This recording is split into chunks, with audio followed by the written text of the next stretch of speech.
right, Chapter 3, Part 5. Let's pick up in the late 80s. We're still under the Reagan administration here. The Anti-Drug Abuse Act of 1988. This legislation created a cabinet-level position of Director of National Drug Control Policy. Later, that became commonly called the Drug Czar, a person who was, specifically tasked with the nation's drug problem. Their job was to coordinate federal activities with respect to both drug supply and demand reduction. So again, just more moves, more legislation, more bureaucracy designed to try to fight the drug problem. The law created harsher penalties for the possession of drugs. Penalties for selling drugs to minors were enhanced. So again, particular aggressiveness towards the sellers. And the act reinstated the death penalty for anyone convicted as a drug kingpin or anyone convicted of a drug-related killing. So again, tough on the top people. The act also addressed alcohol use, especially the problem of drunk driving, by providing federal money to states that instituted tough penalties for drunk drivers. Now, that's one thing we don't have time to cover, and there's so much stuff in this chapter, in this history. One thing we've had to drop, unfortunately, is the movement to criminalize, to get tough on drunk driving, which folks who advocated getting tough on drunk drivers were very successful in the 1980s. Mothers Against Drunk Driving, an organization, probably the leader of the pack here, was very successful in getting tough laws passed all around the country to be much stricter against drunk drivers who had been given more slap on the wrist in the old days. But we don't have time to get into the details of that now. The act addressed the issues of drug use in schools and the workplace by requiring educational institutions and businesses to establish a system to ensure that students and workers remain drug-free.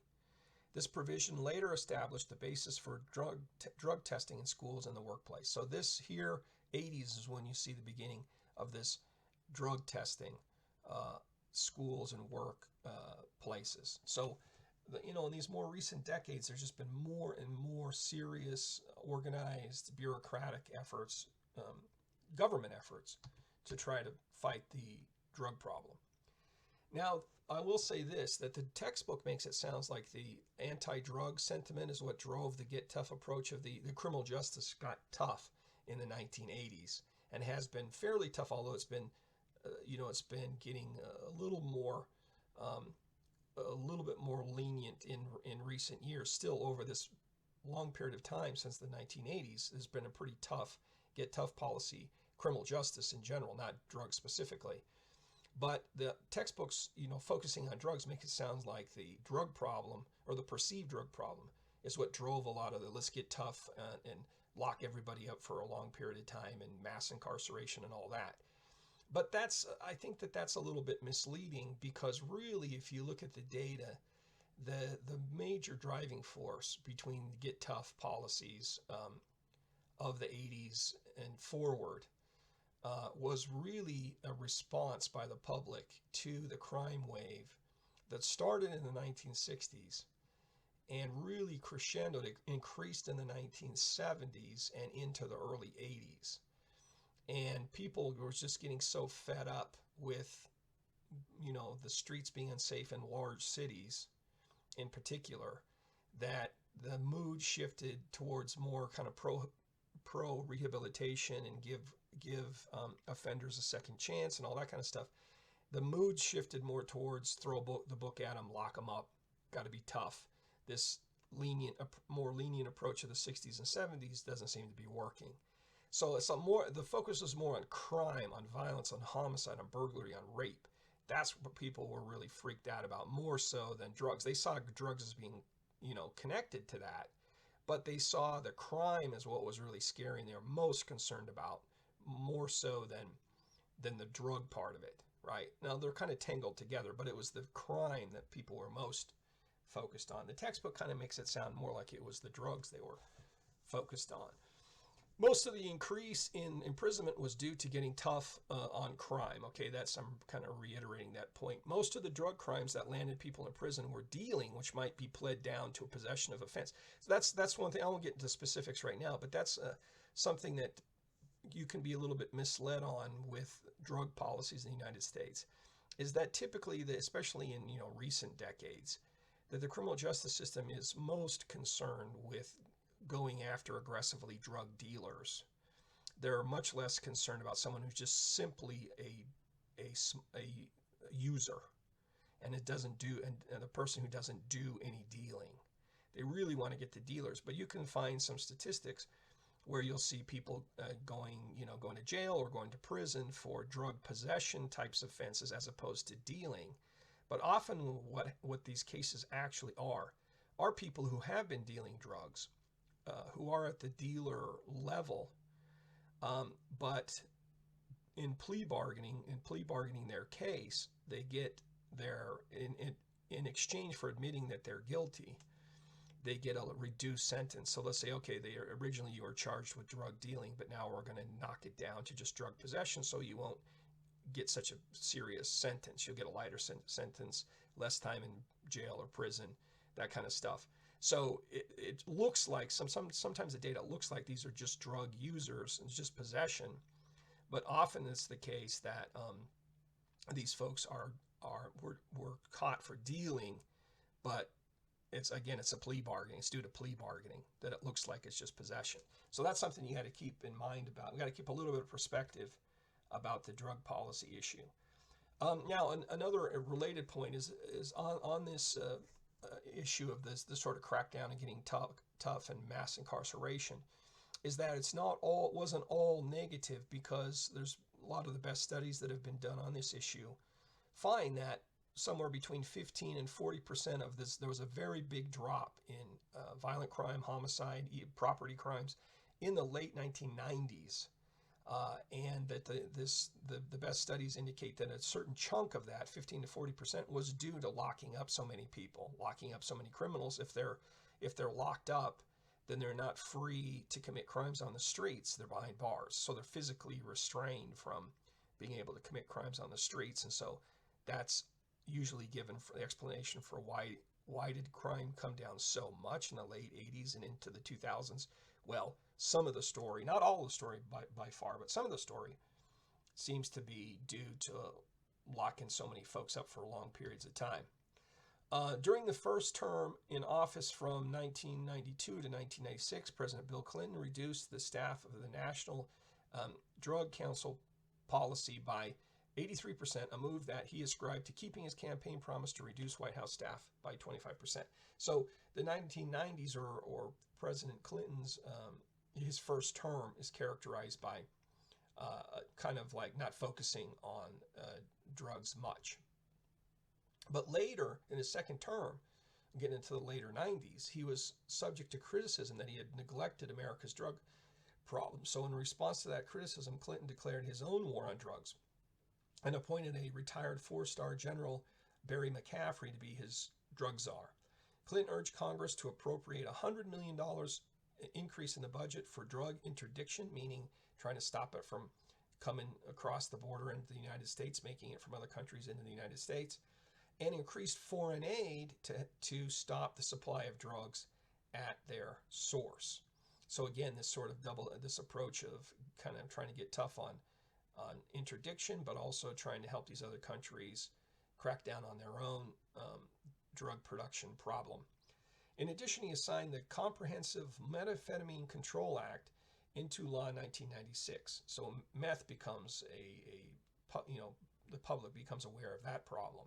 Designed to curb the use of methamphetamine, this act increased funding for identifying and dismantling small clandestine meth labs that were appearing across the country, and increasing restrictions on the sale of precursor chemicals, the chemicals that are used to make meth, used in the manufacture of methamphetamine. So really the big story there is that meth becomes a social problem, becomes a serious drug problem, which the federal government at this point recognizes that and takes a response to try to fight that problem. Now let's move forward to after 9/11 is a very important date for anytime we're talking about the criminal justice system, homeland security type issues. So after 9/11, President George W. Bush combined programs aimed at drug abuse control with programs aimed at enhancing national security. So national security and fighting drugs became sort of intermingled, intertwined. The war on drugs became intertwined with the war against terrorism in an all-encompassing policy.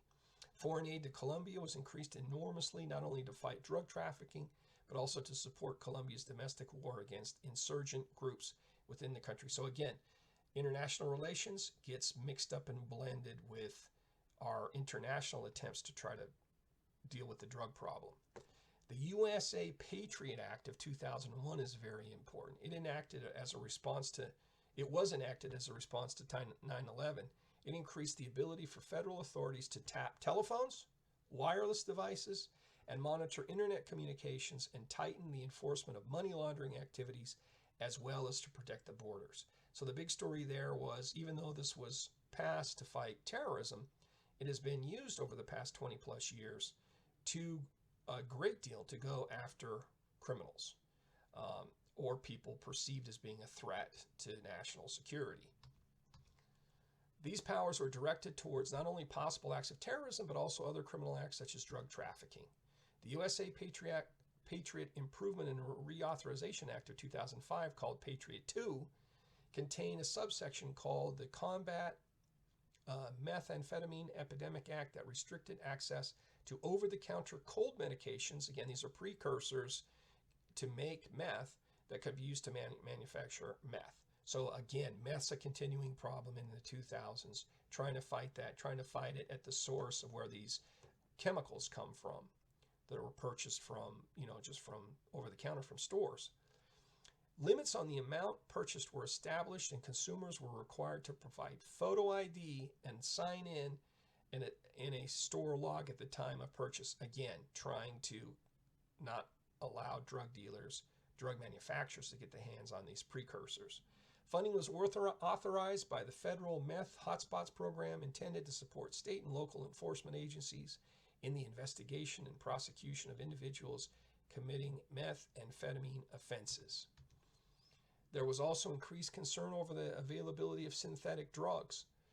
So while MDMA or ecstasy first gained popularity in the 1980s, the raves, these parties where MDMA gets used, was a big thing in the 1990s. I remember that, where such drugs were often used, became the target of drug legislation. So what do we see here? I'm always looking for bigger patterns. A drug is under the radar. It becomes on the radar in the public first, and then people put pressure on the government to do something about it, and then the government takes action. It's always in reaction to a drug when it becomes seen as a problem, right? Reaction to a perceived drug problem. The Illicit Drug Anti-Proliferation Act of 2003 included stiff sanctions to those who establish venues where the drugs were made, not just the manufacturers, but places where they were distributed or consumed. So this act demonstrated a shift from targeting the users of these drugs to the establishments that help facilitate the drug's use. See, so again, there's usually efforts to try to go after not just the users, but the providers, the facilitators, the dealers, the people who are involved, the business people, quote unquote, who are involved in the whole thing. The Ryan Haight Online Pharmacy Consumer Protection Act of 2008 was named after an 18-year-old who died after overdosing on prescription painkillers he obtained on the internet from a doctor he had never met. This legislation was designed to help regulate the distribution of controlled substances via the internet. So now we see in the 2000s, we see prescription drug abuse, we see the internet becomes, it reaches the government's attention. The statute required a face-to-face medical evaluation prior to issuing an online prescription, as well as registration and reporting requirements for pharmacies. So again, regulation in response to a perceived problem. 2010, the Safe and Secure Drug Disposal Act allowed users of controlled prescription medications to dispense of those by delivering them to designated entities authorized to take them. So this became a problem that was recognized in this period of time around 2010, that you got these maybe young people or different people who are taking other people's prescription drugs out of the medicine cabinet and taking those drugs when they're not prescribed for them. They're not supposed to use them. And so there was this move, and you see an act here, legislation, to try to help people get rid of those drugs that are not being used so that they don't get misused by somebody else. 2012, in an effort to combat the growing problem of synthetic marijuana, President Obama signed the Food and Drug Administration Safety and Innovation Act, which includes the Synthetic Drug Use Prevention Act provision. So now we see in the 2010s an awareness of a synthetic marijuana problem, government reaction to that. While these designer drugs are chemically different from cannabis, they offer similar effects as the natural cannabis, and users often opt for these drugs to escape drug detection, despite their unpredictable and often dangerous effects. So again, this here we're getting closer to the present time, synthetic marijuana issues connected to that. Now, let's finish up this chapter. Now, you say, well, what about the past 10 years or 8, 9 years? Well, that's current. This chapter's been about the history, the past. So the rest of the semester, we'll be talking about the current type situation, the current policies, etc. So, and plus this chapter is frankly getting long, so I don't think we need to cover the most recent trends. But let me finish up with another area that we haven't had time to cover in this chapter, which is the history of attitudes towards marijuana. And you've seen, if you're paying attention at all, you see that states all around the country, one by one, in the past decade plus, have been legalizing to different levels, to different extents, the use of marijuana, whether it be for medicinal purposes or recreational purposes. That's been a huge movement over the past few years. And you can see that it's driven by attitudes. I included this graph here because, as usual, the textbook doesn't have the freshest data that we can get our hands on. And so you can see this is data that I got from the General Social Survey, and it trends in Americans, adults' attitudes about whether marijuana should be legalized or not. So this is national level, the whole country being sampled. And the first year they ever asked this question was back in 1973. And you can see that back then, only 20% of the American public was in favor of legalizing drugs, only 20%. And that stayed flat. That stayed a low minority percentage for many years until we get into the 90s. And then you start to see a drift upwards, which has been pretty steady with a little bit of ups and downs, but it's pretty steady since the early 90s. And then it's increased even more rapidly in the past decade or so. The freshest data that we have here is 2022, which you see this increase every time they do this survey. There's an increase in the number of people who support legalization. So at the national level, currently we're up slightly over 70%. 70% of Americans in favor of legalization. So it's become the majority position over this past 50 years. It's gradually gone from being a minority position to the majority position. And all the laws changing that we don't have time to get into, they are a reflection of what we see here, the public's change in attitudes towards that. But we'll have more to say about that later.